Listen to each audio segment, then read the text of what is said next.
Pemirsa, Anda masih setia bersama kami dalam Kominfo Newsroom. Pemirsa, Kementerian Kesehatan melakukan inovasi program sebagai upaya pelengkap strategi penanganan dengue di Indonesia.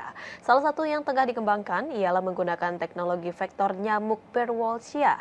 Teknologi ini dianggap mampu untuk menghambat perkembangan virus dengue.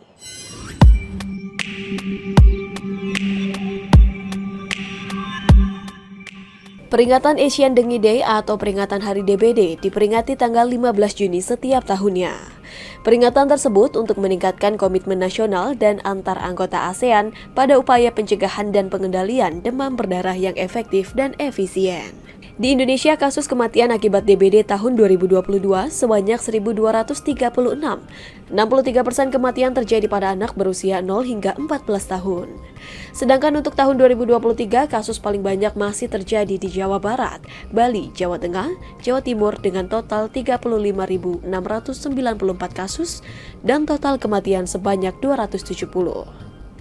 Dalam hal ini, Kementerian Kesehatan melakukan inovasi program sebagai upaya pelengkap strategi penanggulangan dengue di Indonesia, salah satunya teknologi vektor nyamuk Berwolzia.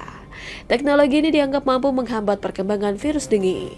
Tetapi keberadaan inovasi teknologi Wolbachia tidak serta-merta menghilangkan metode pencegahan dan pengendalian dengue yang telah ada di Indonesia.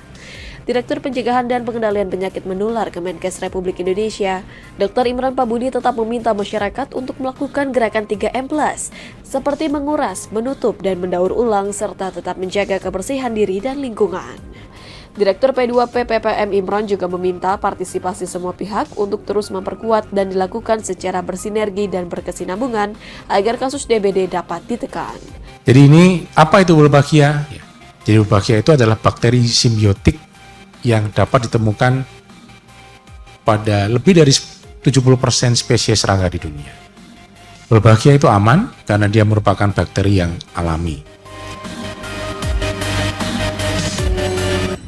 Jelang pelaksanaan Idul Adha 1444 Hijriah, Kementerian Agama akan menggelar sidang isbat penetapan awal Zulhijjah 1444 Hijriah pada hari Minggu 18 Juni 2023. Sebelum sidang isbat, Kemenak juga akan menggelar Rukyatul Hilal awal Zulhijjah pada 99 titik di Indonesia, yang mana hasilnya menjadi salah satu rujukan dalam penetapan waktu Idul Adha.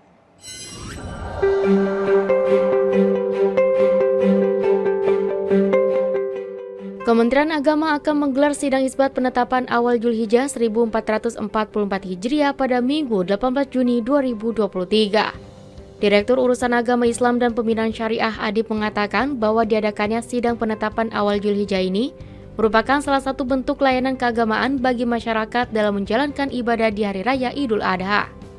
Adapun sebelum sidang isbat, nantinya Kemenak juga akan menggelar Rukyatul Hilal awal Zulhijjah pada 99 titik di Indonesia, yang mana hasilnya akan menjadi salah satu rujukan dalam penetapan waktu Idul Adha 1444 Hijriah. Menuju pelaksanaannya, Adi pun mengajak seluruh pihak terkait untuk mempersiapkan segala sesuatunya, sehingga bisa menghasilkan keputusan yang akan ditetapkan oleh Menteri Agama.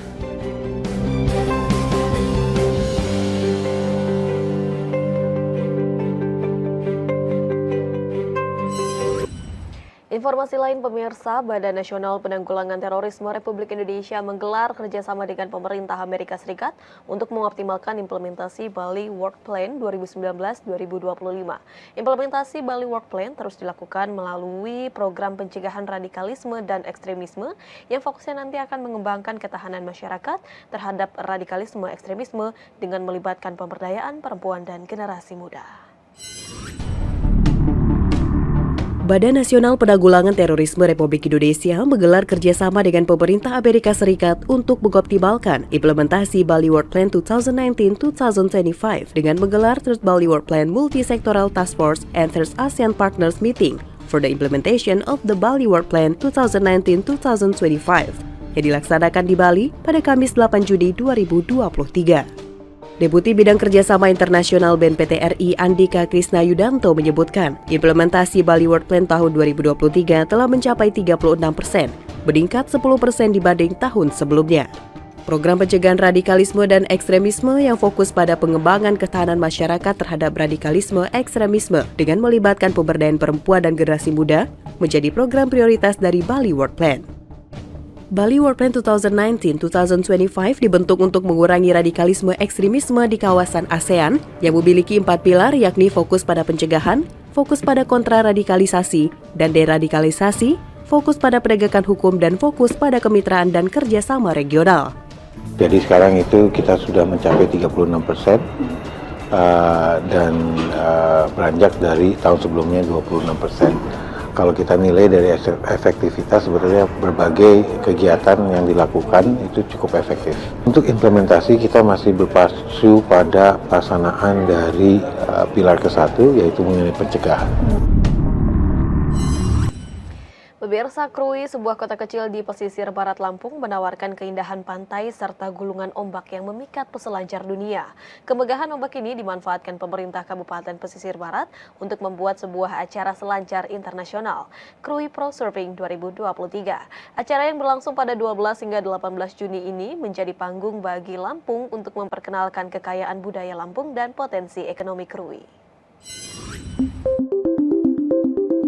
Tidak ada yang menyangkal keindahan alam Indonesia. Sebagai negara kepulauan, Indonesia memiliki keindahan pantai yang terbentang dari Sabang hingga Merauke. Salah satunya Krui, sebuah kota kecil di pesisir barat Lampung yang menawarkan keindahan pantai dan ombaknya. Ombak di pantai Tanjung Setia Krui diakui banyak peselancar sebagai salah satu yang memukau. Kemegahan ombak ini dimanfaatkan pemerintah Kabupaten Pesisir Barat membuat sebuah acara selancar internasional Krui Pro Surfing 2023. Acara yang berlangsung pada 12 hingga 18 Juni 2023 akan menjadi panggung yang menggambarkan kekayaan budaya Lampung dan juga potensi ekonomi Krui. Kekayaan budaya Krui tercermin dari tari kolosal alam Kemisek yang ditarikan para warga lokal di pembukaan Krui Pro 2023. Tarian ini menjadi simbol penghormatan bagi tamu yang diarak. Tamu yang diarak bukanlah tamu biasa, melainkan para pejabat pemerintah daerah dan pusat, di antaranya Gubernur Lampung, Bupati Pesisir Barat, staf ahli Kemenparekraf, staf ahli Kementerian Kelautan dan Perikanan, Kepala Dinas Kominfo dan Persandian Pesisir Barat, serta Kepala Dinas Pariwisata Pesisir Barat. Sinergi dan dukungan dari pemerintah disebut Bupati Pesisir Barat Agus Istiqlal menjadi kunci suksesnya acara Krui Pro 2023. Sinergi ini tidak hanya menggaungkan Krui Pro 2023, namun juga memberikan dampak ekonomi bagi masyarakat sekitar dan juga pelaku UMKM.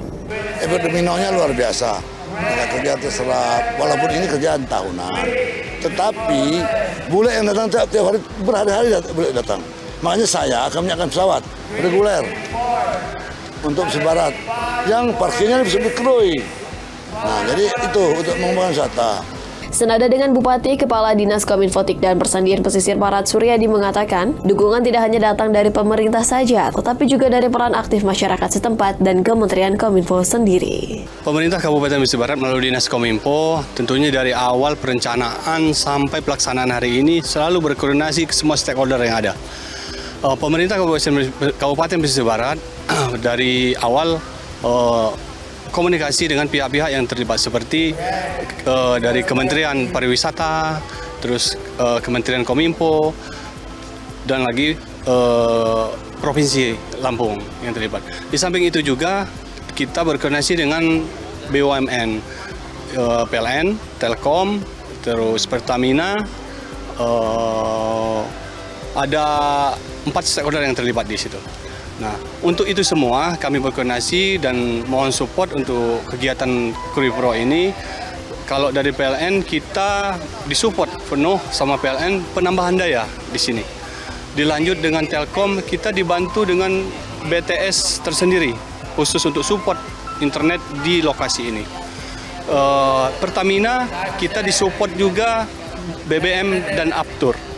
Nah, itu bentuk perhatian daripada BUMN kepada pemerintah Kabupaten Pesisir Barat atas event Krui Pro ini. Karena dengan penambahan BTS khusus di kita, otomatis jaringan ataupun internet maksimal di lokasi titik surfing ini. Karena ini sangat membutuhkan sekali aksesnya untuk koneksinya ke dunia, bahkan ke internal Indonesia sendiri, seperti itu. Oleh karena itu, pemerintah provinsi dan kabupaten bahu-membahu bekerja sama mendorong pembangunan dan pengembangan infrastruktur di pesisir barat agar lebih maju dan mudah dijangkau, agar denyut nadi pariwisata pesisir barat semakin berdetak kencang. Pemirsa, usai jeda kami akan mengajak Anda untuk mengulas lebih dalam tentang status anak yang berkonflik dengan hukum bersama rekan kami Mona Azari sesaat lagi.